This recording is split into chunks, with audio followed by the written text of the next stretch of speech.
জোড়াবাড়িতে আবারও এলো মহাবিপদ, আর থাকা দায় হলো এবার শ্যামলীর। হ্যাঁ বন্ধুরা, বিস্তারিত জানতে ভিডিওটিতে একটি লাইক দিয়ে সম্পূর্ণ দেখবার অনুরোধ রইল।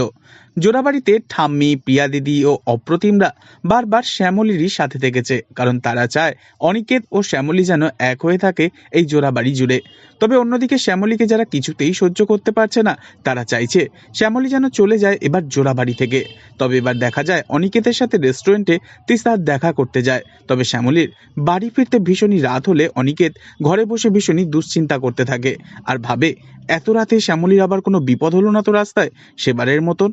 অন্যদিকে তৃষা বাড়ির জানলা দিয়ে দেখে শ্যামলী শাড়ি পরা অবস্থায় ভীষণই তাড়াহুড়ো করে বাড়ির ভিতরে ঢুকছে, আর মাথা থেকে কাপড়টা খুলতে খুলতে দেখতে পেয়ে তৃষার মনে ভীষণই সন্দেহ তৈরি হয়। সেই ছবিটা তুলে নেয় নিজের মোবাইলে তৃষা, আর বাড়ির সবাইকে ডেকে দেখায়।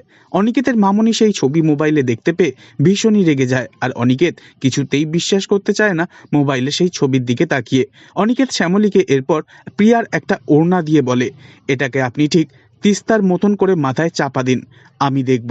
যা শুনে অবাক হয়ে যায় শ্যামলী। কোন দিকে যেতে চলেছে শ্যামলীর ভাগ্য পরিণতি, পরবর্তী আগামী পর্বের আপডেট পেতে আমাদের চ্যানেলটিকে সাবস্ক্রাইব করে রাখবেন। ধন্যবাদ।